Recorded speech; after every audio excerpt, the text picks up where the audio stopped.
아저씨, 혹시 매번 저 기다리신 건가요? 그렇게 눈치만 보지 마시고 적극적으로 손도 좀 쓰고 어떻게 해봐요. 뭐예요? 너무 소극적이시다. 진짜. 순간 손에 들고 있던 머그잔이 덜컥 흔들렸습니다. 몇 달 동안 제 매점에 와서 뜨거운 차만 시켜 창가에 앉았다가 말없이 떠나던 설레었던 그 여인이 처음으로 제게 말을 건 순간이었으니까요. 나 심장이 너무 빨리 뛰어서 정말 쓰러지는 줄 알았습니다. 몇 달 동안 제 매점에 와서 뜨거운 차만 시켜 창가에 앉았다가 말없이 떠나던 여인이 처음으로 제게 말을 건 순간이었으니까요. 저는 올해 62, 읍내 시외버스 터미널 구석에서 작은 매점을 운영하고 있습니다. 요즘은 시외버스를 타는 사람도 많지 않고 손님이 몰려드는 시간도 잠깐뿐입니다. 아침 출근길과 점심 무렵, 그리고 저녁에 집으로 돌아가는 사람들이 몰릴 때를 제외하면 하루 대부분은 조용하지요. 그래서 대개는 라디오를 틀어놓고 카운터에 앉아 시간을 보냅니다. 그런데 이상하게도 매주 수요일 저녁 7시쯤이면 어김없이 나타나는 손님이 있었습니다. 중년쯤 되어 보이는 여자였는데 늘 같은 차를 한 잔 시켜 창가에 앉아 있었습니다. 버스를 타지도 않고 누군가를 기다리는 것 같지도 않았습니다. 그저 말없이 차를 마시고는 사라졌습니다. 처음엔 그냥 특이한 손님이라고 생각했습니다. 하지만 몇 주가 지나자 저도 모르게 그 시간을 기다리게 되었습니다. 하루 종일 아무 일도 없는 날에도 그 시간이 가까워지면 괜히 카운터 정리를 하고 전기포트에 물을 새로 올려두곤 했습니다. 그러던 그날 부슬비가 내리던 저녁이었습니다. 그녀가 매점 안으로 들어와 평소처럼 차를 주문했는데 이번에는 창가로 가지 않고 제 앞에서 멈춰섰습니다. 저주는 우산을 접으며 잠시 망설이더니 제 눈을 똑바로 바라보며 조용히 물었습니다. 아저씨, 혹시 매번 저 기다리신 건가요? 순간 손에 들고 있던 머그잔이 털컥 흔들렸습니다. 몇 달 동안 제 매점에 와서 뜨거운 차만 시켜 창가에 앉았다가 말없이 떠나던 여인이 처음으로 제게 말을 건 순간이었으니까요. 여러분이라면 이런 상황에서 어떻게 하셨을까요? 괜히 웃어 넘기셨을까요? 아니면 저처럼 순간적으로 멍해진 채 그 말을 마음속에서 몇 번이고 되뇌이셨을까요? 저도 사실 이런 상황을 참 좋아합니다. 괜히 긴장되고 또 묘하게 설레지 않습니까? 여러분은 어떠세요? 이런 상황이 찾아온다면 가슴이 조금은 두근거리질 거지요? 그런데 여러분, 혹시 구독은 하셨나요? 아직 안 누르셨다고요? 제발 눌러주세요. 제 이야기를 더 들으시려면 꼭 필요하답니다. 어서 눌러주시면 저도 힘이 납니다. 벌써 누르셨다고요? 아이고, 감사합니다. 여러분은 역시 구독도 아주 쉽게 하시는군요. 덕분에 저도 마음이 한결 가벼워졌습니다. 자, 이제 본격적으로 이야기를 이어가겠습니다. 그날 이후 저는 알았습니다. 그녀는 단순히 차를 마시러 오는 손님이 아니었다는 것을요. 매번 같은 시간, 같은 자리에 나타났던 그 발걸음에는 분명 이유가 숨어 있었습니다. 그리고 그 이유를 알게 된 순간 제 인생은 전혀 다른 방향으로 흘러가기 시작했습니다.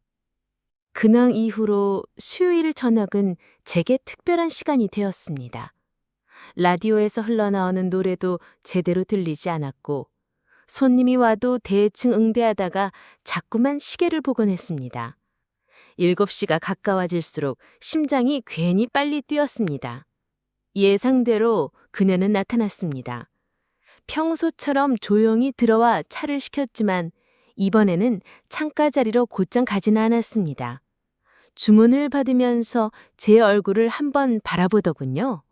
그 짧은 눈빛에서 저도 모르게 묘한 긴장감이 스쳤습니다. 오늘은 비가 안 와서 다행이네요. 네. 그래도 바람이 좀 차네요. 짧은 대화였지만 그 몇 마디가 저에겐 큰 의미였습니다. 몇 달 동안 서로 말도 섞지 않던 사람이었는데 이제는 조금씩 마음의 문을 열고 있다는 증거 같았으니까요. 그녀는 자리에 앉아 차를 마셨습니다. 버스를 타진 않았습니다. 그냥 조용히 차를 마시고 있다가 국물을 다 비우면 언제나처럼 말없이 나갔습니다. 그녀가 떠난 후 창가 쪽을 무심코 바라보다가 종이컵 옆에 놓여있던 낡은 송수건을 발견했습니다. 혹시 일부러 두고 간 건 아닐까? 아니면 깜빡한 걸까? 별것 아닌 물건이었는데 괜히 마음이 복잡해졌습니다.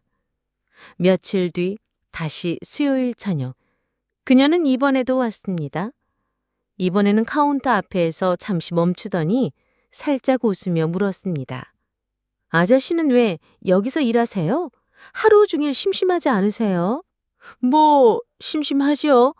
하지만 이렇게 매주 찾아오는 손님이 있으니까 덜 심심합니다. 그녀는 잠시 제 눈을 똑바로 바라보다가 말없이 웃으며 차를 받아들였습니다. 그날 밤 저는 쉽게 잠을 이루지 못했습니다. 그녀의 질문 하나, 웃음 한 번이 계속 떠올랐습니다. 60이 넘은 나이에 다시 이런 기분을 느낄 줄 몰랐습니다. 가슴이 두근거린다는 게 어떤 건지, 괜히 시계만 보면서 시간을 세고 있다는 게 어떤 건지 새삼스럽게 알게 되었습니다. 그 다음 주에도 그녀는 어김없이 왔습니다. 이번에는 제가 먼저 말을 걸었습니다. 차 말고 혹시 다른 것도 드셔보실래요? 떡볶이도 괜찮고 만두도 있습니다. 괜찮아요. 저한테는 뜨거운 차면 충분해요. 그녀는 웃으며 거절했지만 그 짧은 대화가 오히려 저를 안도하게 했습니다. 적어도 그녀가 제 말을 귀찮아하지는 않는구나 하는 마음이 들었으니까요. 그러면서도 궁금증은 점점 커졌습니다. 왜 하필 매주 수요일 저녁일까? 왜 늘 같은 차만 주문할까? 그리고 왜 늘 그 자리에 혼자 앉아 있을까? 사람이 계속 반복되는 행동을 한다는 건 분명 이유가 있는 법입니다. 저는 어느 순간부터 그녀의 발자국 하나, 표정 하나를 놓치지 않으려고 애쓰고 있었습니다. 도대체 어떤 사연이 있길래 이곳을 찾는 걸까? 그날 밤 잠자리에 누워서도 눈을 감으면 그녀의 얼굴이 떠올랐습니다. 슬쩍 웃던 모습, 차가운 손을 종이컵에 감싸쥐던 손끝, 그리고 남겨두고 간 낡은 송수건. 그 작은 것들이 자꾸 제 마음속에서 커져갔습니다. 여러분이라면 어떠셨을까요? 그저 이상한 손님이라 넘기셨을까요? 아니면 저처럼 조금씩 마음이 흔들리셨을까요? 저는 이미 그녀에게 깊이 빠져들고 있었습니다. 그리고 그게 단순한 호기심인지 아니면 더 큰 감정의 시작인지는 아직 알 수 없었습니다. 하지만 한 가지는 확실했습니다. 그녀의 이야기를 듣지 않고는 저는 앞으로 더 이상 평범하게 살 수 없을 거라는 것 말입니다. 그날 이후로 저는 수요일만 되면 마음이 괜히 들떠 있었습니다. 라디오에서 흘러나오는 노래도 귀에 들어오지 않았고 손님이 와도 대충 응대하다가 다시 시기를 바라보곤 했습니다. 7시가 가까워질수록 심장이 괜히 빨리 뛰었죠. 예상대로 그녀는 나타났습니다. 낡은 외투를 여민 채 들어와서는 평소처럼 뜨거운 차를 주문했는데 이번에는 창가 자리로 곧장 가지 않았습니다. 잠시 제 앞에 서더니 카운터 앞 의자에 조심스럽게 앉았습니다. 저는 순간 당황했지만 태연한 척 포트에서 김이 나는 물을 따라 컵을 건넸습니다. 오늘은 창가에 안 가시네요. 가끔은 혼자보단 그냥 누군가랑 같이 앉고 싶을 때도 있잖아요. 그녀의 짧은 대답에 제 마음은 괜히 설레었습니다. 단순히 손님과 주인의 관계가 아니라 그 이상으로 다가오는 순간 같았거든요. 차를 마시는 동안 짧은 침묵이 흘렀습니다. 그녀는 종이컵 위로 피어오르는 김을 바라보다가 조용히 말했습니다. 아저씨는 하루 종일 여기서 일하시면서 지루하지 않으세요? 지루하죠. 하지만 덕분에 오는 손님들을 오래 기억하게 됩니다. 특히 매주 같은 시간에 찾아오는 분이라면 더 그렇지요. 그녀는 제 말을 듣고 고개를 숙이며 웃었습니다. 그 미소는 짧았지만 제겐 유난히 오래 남았습니다. 며칠 뒤 또 같은 시간. 이번에는 제가 먼저 준비해둔 작은 빵 하나를 컵 옆에 살짝 올려놓았습니다. 차만 마시면 허전할 것 같아서요. 그냥 서비스라고 생각하세요. 그녀는 순간 놀란 듯 눈을 크게 뜨더니 이내 미소를 지었습니다. 이런 대접 받아본 게 언젠지 모르겠네요. 고맙습니다. 그날 그녀는 평소보다 오래 머물렀습니다. 버스 한 대 방송이 2번이나 바뀌고 다른 손님들이 들락날락하는 동안에도 자리를 지켰습니다. 그리고 조용히 이런 말을 꺼냈습니다. 아저씨는 사람의 비밀을 알고도 그 사람을 똑같이 대할 수 있을까요? 갑작스러운 질문에 저는 말을 잇지 못했습니다. 농담처럼 흘릴 수도 있었지만 그녀의 표정은 진지했습니다. 분명 언젠가는 제게 자신의 이야기를 털어놓고 싶다는 신호라는 걸 직감적으로 느낄 수 있었습니다. 그날 밤 저는 좀처럼 잠들지 못했습니다. 그녀의 말이 계속 머릿속에 맴돌았습니다. 비밀을 알게 된다면 나는 과연 그녀를 똑같이 대할 수 있을까? 스스로에게 던진 질문에 선뜻 대답할 수 없었습니다. 하지만 분명한 건 이미 저는 그녀의 이야기를 듣고 싶다는 마음이 더 커지고 있었다는 겁니다. 여러분이라면 어떻게 하셨을까요? 그저 낯선 손님이라 생각하고 거리를 두셨을까요? 아니면 저처럼 점점 더 깊이 끌려 들어가셨을까요? 저는 이미 답을 알고 있었습니다. 그 여인의 이야기를 듣지 않고서는, 그리고 그 비밀을 알게 되지 않고서는 제 마음이 결코 평범해질 수 없다는 걸요. 그날 그녀는 평소보다 훨씬 오래 매점에 머물렀습니다. 종이컵은 이미 비워졌는데도 자리를 뜨지 않았습니다. 저는 괜히 카운터 주빈을 정리하는 척했지만 사실은 그녀가 나설 때까지 기다리고 있었습니다. 마침 9시가 조금 넘어 저는 매점 문을 닫을 시간이 되어 그녀 쪽으로 다가갔습니다. 이제 문을 닫아야 하는데 혹시 정류장까지 같이 걸어드릴까요? 그녀는 잠시 망설이다가 고개를 끄덕였습니다. 비는 그쳤지만 바닥은 여전히 젖어 있었습니다. 가로등 불빛이 반짝이는 모롱덩이에 비쳐 문들렸고 늦은 버스를 기다리는 사람은 거의 없었습니다. 그녀는 천천히 걸었고 저는 한 걸음 뒤에서 맞추어 걸었습니다. 그런데 순간 그녀의 발이 미끄러지듯 흔들렸습니다. 반사적으로 손을 내밀어 그녀의 팔을 붙잡았습니다. 괜찮으세요? 네, 감사합니다. 제가 좀 덤벙거리네요. 제 손끝에 전해진 그녀의 체온은 생각보다 따뜻했습니다. 잠깐의 접촉이었지만 묘하게 오래 남았습니다. 그녀도 그런지 한동안 말이 없었습니다. 오히려 더 가까이 걸으며 제 걸음에 맞추더군요. 정류장 근처에 다다라 그녀가 조용히 말했습니다. 아저씨는 참 이상해요. 대부분의 사람들은 절 스쳐 지나가는데 아저씨는 언제나 이렇게 조심스럽게 대해주시네요. 이상하단요? 당연한걸요. 누구든 따뜻하게 대해줘야 하는 거 아닐까요? 그녀는 그 말을 듣고 얕은 미소를 지었습니다. 그 미소 속에는 고마움과 동시에 묘한 슬픔이 섞여 있었습니다. 잠시 정류장 벤치에 나란히 앉았습니다. 차가운 바람이 불었지만 가까운 거리에서 전해진 그녀의 온기 덕분인지 저는 크게 춥지 않았습니다. 그녀는 두 손을 무릎 위에 모으고 있었고 저는 괜히 코끝을 스치는 커피향 같은 그녀의 채취에 마음이 흔들렸습니다. 짧은 정적이 흘렀고 그녀가 아주 작은 목소리로 물었습니다. 혹시 제가 너무 오래 머물렀나요? 괜히 아저씨한테 부담이 된 건 아닐까요? 그 질문에 저는 잠시 답을 찾지 못했습니다. 그녀는 고개를 숙인 채 대답을 기다리고 있었습니다. 그 순간 제 마음속에서는 알 수 없는 감정이 복잡하게 얽혀가기만 했습니다. 단순히 외로운 중년 남성이 느끼는 호감이 아니라 오랫동안 닫혀있던 문이 서서히 열리는 듯한 느낌이었습니다. 그녀와 나란히 앉아있다는 사실만으로도 제 일상은 특별해졌습니다. 정류장에 불어오는 바람은 차가웠지만 제 안은 묘하게 따뜻했습니다. 그녀의 어깨가 살짝 제 팔에 스치자 심장이 두근거렸습니다. 저는 애써 태어난 척했지만 그 순간만큼은 모든 세상이 멈춘 듯 했습니다.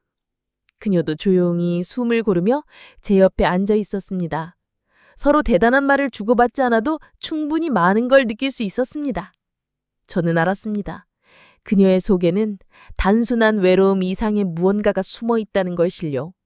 그리고 언젠가 그 비밀이 제 삶을 크게 흔들어 놓을 거라는 것도 막연히 예감할 수 있었습니다. 가을이 깊어갈수록 버스는 점점 더 많은 어르신들로 붐볐습니다. 단풍이 절정에 달했을 때는 아침 출발 전부터 정류장에 줄이 길게 늘어설 정도였죠. 저는 운전석에서 그 모습을 바라보며 매번 가슴이 벅차올랐습니다. 이곳은 단순한 관광버스가 아니라 사람들의 마음을 이어주는 다리였으니까요. 그런데 그날 분위기가 조금 달랐습니다. 새로운 얼굴들이 눈에 띄었는데 그 중에서도 유난히 눈길을 끄는 두 사람이 있었습니다. 한 명은 단정한 정장을 입은 중년 남성이었는데 어르신들과는 확실히 어울리지 않는 분위기였습니다. 그는 누군가를 따라온 듯 서성거리다가 결국 차에 올라탔습니다. 알고 보니 지난번 조용히 청방만 바라보던 박 노인의 큰아들이었습니다. 버스 안엔 순간 긴장감이 감돌았습니다. 다른 어르신들이 수군거리며 서로 눈빛을 교환했습니다. 어쩐 일이래? 가족이 같이 왔나? 하는 작은 속삭임들이 오갔습니다. 출발하자 아들은 아버지 옆에 앉아 아무 말 없이 팔짱을 낀 채 주위를 살폈습니다. 어르신들이 서로를 건네는 인사와 웃음을 보면서도 얼굴의 굳은 기색을 감추지 않았습니다. 그 모습에서 저는 본능적으로 알 수 있었습니다. 오늘 무언가 일이 생길 거라는 걸. 산에 오르는 길 늘 하던 소리품 뽑기 시간이 돌아왔습니다. 어르신들이 열쇠고리, 안경집, 손수건 등을 바구니에 넣는 동안 아들은 그 모든 걸 냉소적인 눈빛으로 바라보았습니다. 아버지, 이런 게 대체 무슨 의미가 있습니까? 그냥 대화 나누고 같이 걷는 거다. 대화? 남들이 뭐라고 하겠습니까? 이게 치면에 도움이 된다고 생각하세요? 그 순간 주변이 조용해졌습니다. 다른 어르신들도 고개를 숙였고 일비는 괜히 주머니를 만지작거리며 시선을 피했습니다. 그동안 아무도 입 밖으로 꺼내지 않던 세상의 편견이 아들의 힘을 통해 적나라하게 드러난 순간이었습니다. 그때 활기찬 성격의 최렐모니가 용기를 내어 말했습니다. 다드님, 오해하시는 것 같아요. 저희는 그냥 친구처럼 지내려고 모인 거예요. 집에만 있으면 너무 답답하잖아요. 이렇게라도 웃고 이야기해야 마음이 풀리거든요. 그러나 아들은 차갑게 웃으며 고개를 저었습니다. 친구? 세상은 그렇게 안 봅니다. 동네 사람들이 다 알면 그땐 누가 책임질 겁니까? 그 말에 버스 안 공기가 얼어붙었습니다. 순간적으로 모든 사람의 눈빛 속에 두려움과 불안이 번졌습니다. 그동안 애써 외면해왔던 세상의 시선이 현실로 들이닥친 것이었습니다. 저는 운전대를 잡은 손에 힘이 들어갔습니다. 이 버스가 그저 웃고 즐기는 공간이 아니라는 걸 이제는 뼈저리게 느끼고 있었습니다. 여기 모인 사람들에게 가장 무서운 적은 나이도 병도 아니란 세상의 편견이라는 것을. 오늘 산행은 어쩐지 평소보다 조용했습니다. 밝던 대화 대신 어르신들의 눈빛엔 고민이 깃들어 있었고 작은 한숨이 들려왔습니다. 그리고 저는 알았습니다. 오늘의 긴장이 앞으로 더 큰 갈등으로 번질 거라는 것. 그날 이후 분위기는 달라졌습니다. 버스에 오르는 발걸음이 예전처럼 가볍지 않았습니다. 늘 장난스러운 농담이 오가던 차 안은 왠지 모르게 조심스러운 침묵으로 가득 찼습니다. 몇몇 어르신들은 뒷자리에 모여 작은 목소리로 속삭였습니다. 혹시 우리도 그 아드님 말처럼 사람들이 이상하게 생각하면 어떻게 해요? 맞아요. 자식들이 알면 뭐라고 하겠어요. 차면 구근다고 나가라고 할지도 몰라요. 그들의 표정에는 두려움이 깔려 있었습니다. 단순히 산에 오르러 나오는 것이 아니라 세상과 싸우러 나오는 기분이 되어버린 것이죠. 그때 분위기를 바꾸려는 듯 한 할머니가 큰 소리로 웃으며 말했습니다. 에이, 걱정들 마세요. 누가 뭐래요? 우린 그냥 산에 오르고 노래 부르고 밥 먹는 건데 이게 뭐가 나쁘다고 그래요? 젊은 사람들도 동호회 한다잖아요. 그 말에 잠시 웃음이 돌았지만 여전히 남은 불안은 사라지지 않았습니다. 산에 도착해 소지품 뽑기가 시작되었을 때 가장 먼저 바구니에 물건을 넣었던 박노인은 잠시 망설였습니다. 그 손끝이 떨리고 있었고 결국 작은 손수건 하나만 꺼내놓았습니다. 그 순간 모두가 알았습니다. 그의 마음속에서 이미 아들의 말이 깊이 남아있다는 걸. 그때 순자할머니가 그 손수건을 뽑았습니다. 그리고는 일부러 환하게 웃으며 말했습니다. 어머, 참 예쁜 손수건이네요. 이거 특별한 의미가 있는 물건은 아니에요. 작은 웃으며 말합니다. 아내가 생전에 늘 쓰던 거예요. 제가 지금까지 간직하고 있었습니다. 그렇군요. 그러니까 더 의미 있는 거네요. 저도 소중히 대하겠습니다. 두 사람의 대화는 자연스럽게 이어졌습니다. 그러자 다른 어르신들도 용기를 얻은 듯 조금씩 이야기를 나누기 시작했습니다. 점심시간이 되자 막걸리 잔이 돌면서 분위기가 조금씩 풀리기 시작했습니다. 한 할아버지가 노래를 시작했고 다른 이들이 박수를 치며 따라 불렀습니다. 잠시지만 세상의 시선도 가족의 눈초리도 잊은 채로 웃음이 피어났습니다. 그러나 그 웃음 뒤에는 여전히 그림자가 있었습니다. 돌아오는 길 몇몇 어르신들이 제게 다가와 진지하게 물었습니다. 기사님, 우리 이렇게 계속 다녀도 괜찮을까요? 혹시라도 자식들이 알게 되면 저도 방고인처럼 될까봐 무섭네요. 저는 순간 대답을 잊지 못했습니다. 왜냐하면 그들의 두려움이 단순한 기우가 아니라는 걸 너무나 잘 알고 있기 때문입니다. 그날 이후 저는 깨달았습니다. 이 모임의 가장 큰 적은 외로움이 아니라 세상이 만들어낸 편견이라는 것을. 그리고 그 편견이 이 사람들을 하나둘 집안으로 가두고 있다는 사실을요. 하지만 동시에 알았습니다. 이 모임이야말로 그 편견을 깨트릴 마지막 희망이라는 것을. 며칠 동안 그녀는 매점에 나타나지 않았습니다. 매일 저녁 창문 너머로 터미널을 바라봤지만 그 익숙한 실루엣은 보이지 않았습니다. 저는 괜히 라디오 소리를 줄여놓고 문소리가 날 때마다 고개를 들곤 했습니다. 하지만 결국 아무도 들어오지 않았습니다. 그리고 사흘째 되는 날 밤 드디어 문이 열렸습니다. 그녀였습니다. 평소보다 더 수척해진 얼굴, 눈가가 조금 붉게 부어 있었습니다. 무슨 일 있으셨어요? 며칠 안 오셔서 걱정했습니다. 그녀는 억지로 미소를 지으며 말했습니다. 그냥 정리할 게 있어서요. 그녀의 목소리는 평소보다 한 톤 낮았습니다.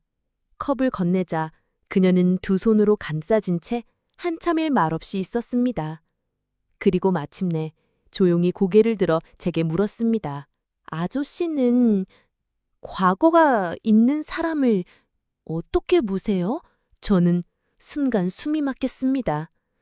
그 질문은 단순한 호기심이 아니었습니다. 마치 그녀의 마음속 가장 깊은 곳을 건드리는 듯한 무게가 있었습니다. 과거는 누구에게나 있지 않습니까? 중요한 건 지금이죠. 그녀는 제 대답을 듣고 한참 동안 저를 바라보다가 이내 시선을 떨궜습니다. 눈가가 다시 젖어들고 있었습니다. 잠시 침묵이 흐른 뒤 그녀는 작은 목소리로 속삭였습니다. 혹시 사람들이 저를 어떻게 말하는지 들으셨어요? 그 질문에 저는 가슴이 철렁 내려앉았습니다. 물론 아직 확실히 들은 건 없지만 이미 터미널 근처에서 소문이 흘러나오고 있다는 걸 느끼고 있었으니까요. 몇몇 단골 손님들이 은근슬쩍 물어왔으니까요. 저는 잠시 숨을 고르며 말했습니다. 사람들이야 뭐든 말하죠. 하지만 저는 제 눈으로 본 모습만 믿습니다. 그녀는 놀란 듯 제 얼굴을 바라보았습니다. 그 눈빛에는 안도와 동시에 더 큰 슬픔이 담겨 있었습니다. 저는 언젠가 그 이야기를 꼭 해야 할 거예요. 하지만 그때 아저씨가 저를 어떻게 볼지 그게 두려워요. 저는 그녀의 떨리는 손을 조심스럽게 잡았습니다. 그녀는 잠시 놀란 듯해다가 이번엔 손을 거두지 않았습니다. 오히려 제 손을 꼭 잡으며 속삭였습니다. 따뜻하네요. 이런 손길 정말 오랜만이에요. 그 순간 매점하는 숨결 하나까지 들릴 만큼 조용해졌습니다. 가까운 거리에서 그녀의 체온과 눈빛을 온전히 느낄 수 있었습니다. 하지만 동시에 말하지 못한 비밀이 우리 사이에 벽처럼 서 있다는 것도 분명히 알 수 있었습니다. 그날 그녀는 평소보다 오래 머물렀습니다. 떠나기 전 조용히 제게 말했습니다. 다음번에 오면 조금 더 제 이야기를 들려드릴게요. 그땐 저를 미워하지 않으셨으면 해요.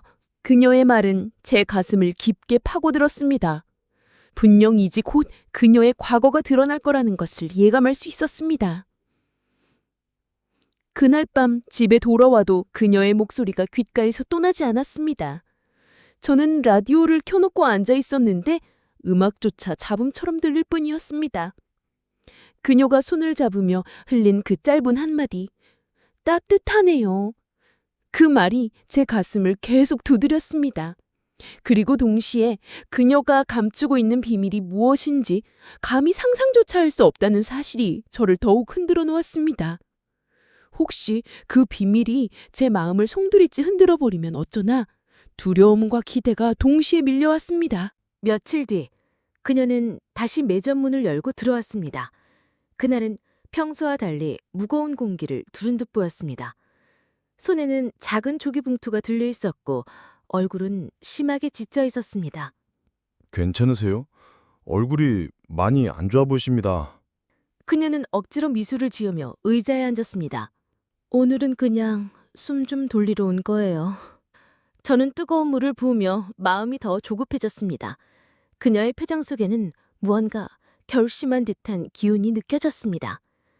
잠시 침묵이 흐른 뒤 그녀는 종이봉투를 제 앞에 내려놓았습니다. 여기 제 과거의 일부예요. 언젠가 보여드려야 한다고 생각했어요. 저는 순간 심장이 멎은 듯했습니다. 조심스레 봉투를 열자 오래된 흑백 사진 몇 장이 보였습니다. 화려한 옷을 입고 여러 사람들과 함께 찍은 사진 속 그녀는 지금과 전혀 다른 사람이었습니다. 화려하지만 어딘가 공허한 눈빛이었습니다. 저는 말없이 사진을 바라보다가 그녀를 보았습니다. 그녀는 떨리는 손으로 머리카락을 쓸어넘기며 조용히 말했습니다. 저 예전에 사람들이 말하는 그런 곳에서 일했어요. 젊었을 때는 돈을 벌 수 있다는 이유 하나로 모든 걸 감수했죠. 하지만 결국 다 잃었습니다. 그녀의 목소리는 흔들렸고 눈동자에는 눈물이 고였습니다.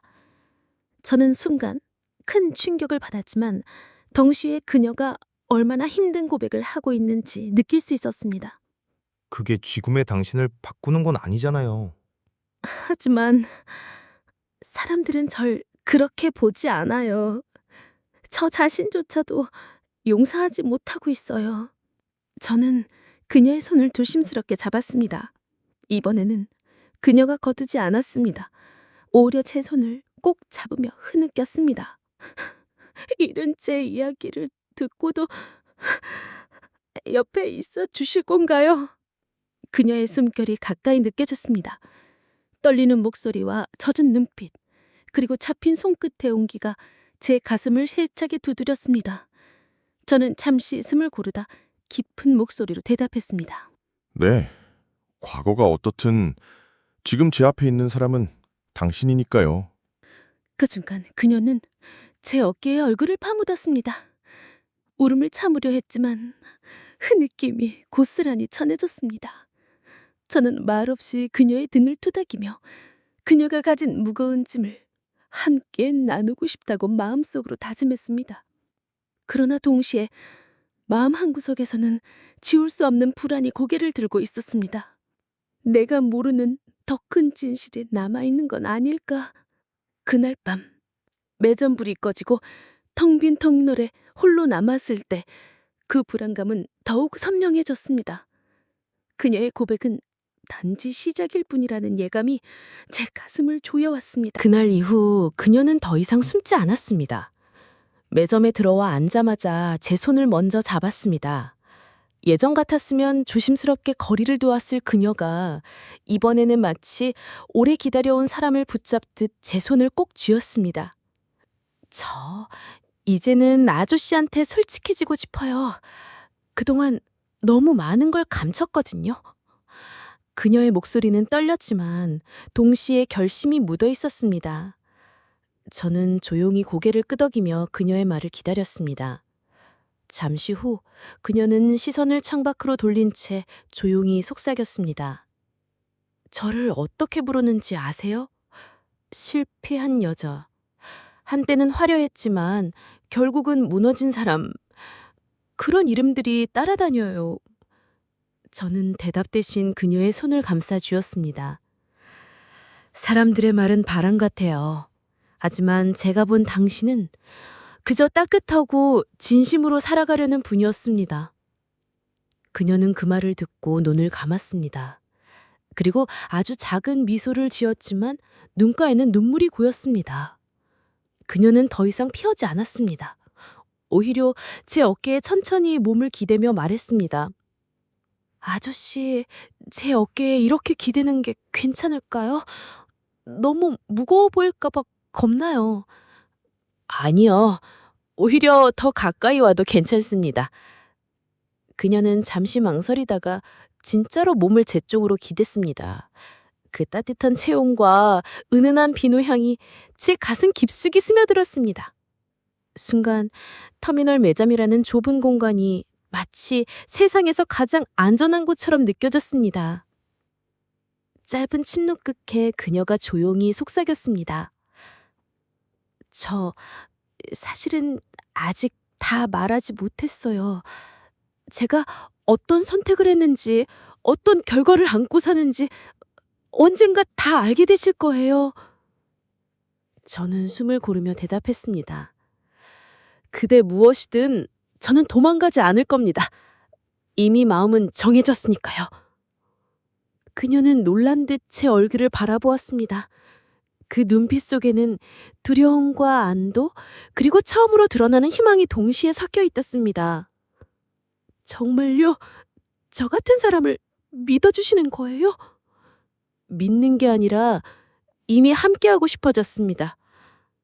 그 순간 그녀의 눈물이 제 손등 위로 떨어졌습니다.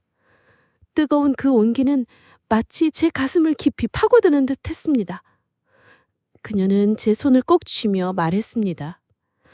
아저씨, 부디 그 마음 오래 변하지 않길 바라요.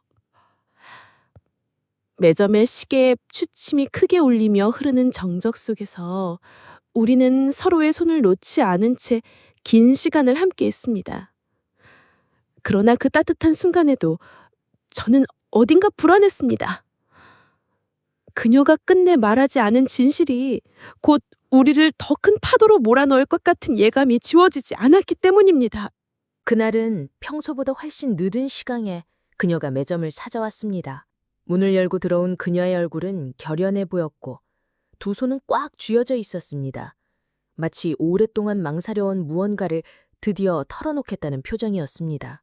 오늘은 늦으셨네요. 무슨 일 있으신 겁니까? 그녀는 잠시 저를 바라보다가 아주 낮은 목소리로 말했습니다. 오늘은 제 이야기를 끝까지 들려드리려고 왔습니다. 저는 심장이 빠르게 뛰기 시작했습니다. 그녀는 컵에 손도 대지 않은 채 의자에 앉아 숨을 고르듯 깊게 한숨을 내쉬었습니다.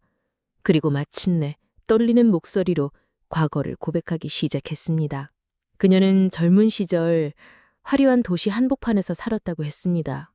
마른 돈, 화려한 불빛들, 거짓된 미소들 속에서 스스로를 잃어갔다고 했습니다. 처음엔 생계를 위해서였지만 시간이 지날수록 선택이 무거워졌고 결국 그녀는 감당할 수 없는 삶 속으로 깊이 들어갔다는 것이었습니다. 그때는 제가 살아남는 게 최선이라고 생각했어요. 하지만 결국 그 모든 게 제 인생을 무너뜨렸습니다. 사람들은 저를 욕했고 저 자신조차도 매일 거울을 보는 게 고통이었어요. 그녀의 눈에는 눈물이 맺혔습니다. 저는 조용히 그녀의 말을 기다리며 손을 내밀었지만 그녀는 이번에는 제 손을 잡지 않았습니다. 오히려 두 손으로 얼굴을 가리고 흐느꼈습니다. 아니, 이젠 괜찮습니다. 그 과거가 지금의 당신을 만드는 건 아니지 않습니까? 하지만 그녀는 고개를 저었습니다. 아니에요. 그 과거가 제 발목을 붙잡고 있어요. 그래서 사람들이 절 향해 던지는 시선이 두렵습니다. 아저씨조차도 언젠간 저를 외면하게 될까봐. 저는 그 말을 듣고 가슴이 미어졌습니다. 자리에서 일어나 그녀 옆으로 다가가 어깨를 감싸 안았습니다. 그녀는 한순간 움찔했지만 곧 제 품에 안겨 흐느끼기 시작했습니다. 그 따뜻한 체온과 거친 숨결이 제 가슴에 그대로 전해졌습니다. 잠시 후 그녀가 제 품에서 고개를 들었습니다. 눈물에 젖은 얼굴로 저를 바라보며 물었습니다. 정말 저 같은 사람을 끝까지 받아주실 건가요? 과거가 아무리 추해도 지금의 저만 봐주실 수 있나요? 저는 깊은 숨에 들이마시고 대답했습니다. 저는 이미 답을 내렸습니다. 과거는 당신의 일부일 뿐 지금 제 앞에 있는 당신이 전부입니다. 그녀의 눈동자가 크게 흔들렸습니다. 그리고 마침내 그동안 억눌려왔던 감정을 터뜨리듯 제 손을 세차게 붙잡았습니다. 저 정말 무서웠어요. 하지만 오늘만큼은 용기 내고 싶었어요. 우리는 한동안 아무 말도 하지 않았습니다. 그저 서로의 손을 꼭 잡은 채 매점 아래 정막 속에서 긴 호흡을 나누었습니다. 라디오에서 흘러나오던 노래마저 멈춘 듯 세상은 우리 둘만 남아 있었습니다. 그날 밤 그녀는 마침내 제게 모든 걸 털어놓았습니다. 그리고 저는 알았습니다. 이 사람을 지키지 않으면 안 된다는 것을요. 비록 세상이 우리를 비난하더라도 적어도 제 마음만큼은 흔들리지 않겠다고 다짐했습니다. 그날 이후로 저는 더 이상 과거를 두려워하지 않게 되었습니다. 그녀가 제게 고백한 그 모든 상처와 고통은 오히려 우리 사이를 더 가깝게 만들었습니다. 그녀가 눈물로 내뱉은 말들은 제 가슴 깊숙이 새겨졌고 저는 그 눈물을 닦아줄 수 있는 단 한 사람이 되고 싶다는 강한 확신을 얻었습니다. 매점의 불빛 아래 우리는 그렇게 서로의 삶 속으로 깊이 스며들고 있었습니다. 그날 이후로 제 삶은 완전히 달라졌습니다. 터미널 매점이라는 작은 공간은 단순히 장사를 하는 곳이 아니라 서로의 상처를 나누고 위로하는 공간이 되었습니다. 그녀는 더 이상 숨지 않았고 저 역시 더 이상 혼자가 아니었습니다. 이제는 과거가 두렵지 않습니다. 당신이 내 옆에 있으니까요. 그녀는 눈을 감고 제 어깨에 기대며 미소 지었습니다. 저도요. 이제는 숨지 않고 살아갈 용기가 생겼어요. 세상은 여전히 우리를 곱게 보지 않을지도 모릅니다. 누군가는 그녀의 과거를 들추며 손가락질할 수도 있고 또 누군가는 제가 너무 쉽게 마음을 준다고 비웃을지도 모릅니다. 하지만 저는 압니다. 진정한 사랑이란 남들이 뭐라고 하든 서로의 상처마저 품어주는 것이라는 걸요. 밤이 깊어 터미널 불빛만 희미하게 남아있을 때 저는 문득 이런 생각을 했습니다. 인생이 끝자락이라고 생각했는데 어쩌면 지금이야말로 진짜 시작일지도 모른다. 예순이 넘은 나이에 다시 이런 감정을 느낄 줄은 몰랐습니다. 하지만 이 늦은 사랑은 젊을 때 뜨거움과는 달랐습니다. 더 깊고 더 간절하고 더 따뜻했습니다.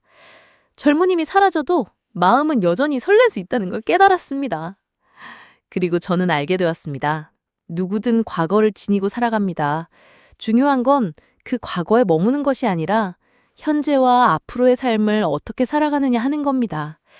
그녀는 과거의 그림자에서 벗어나 새로운 삶을 시작했고 저는 그 곁을 지키며 함께 길을 걷기로 했습니다. 혹시 지금 이 영상을 보고 계신 분들 중에도 과거 때문에 스스로를 자책하며 새로운 시작을 망설이고 계신 분이 있다면 꼭 말씀드리고 싶습니다. 지금이라도 늦지 않았습니다. 나이가 문제가 되지 않습니다. 중요한 건 다시 용기를 내는 마음입니다. 여러분이라면 어떻게 하셨을까요? 저는 이미 선택했습니다. 사랑은 과거보다 크고 나이보다 깊고 세상의 시선보다 강합니다. 저도 이런 순간 정말 좋습니다. 여러분도 그렇지 않으세요? 그리고 아직 구독 안 누르셨죠? 제발 눌러주세요. 자, 얼른요. 감사합니다. 눌러주셨군요.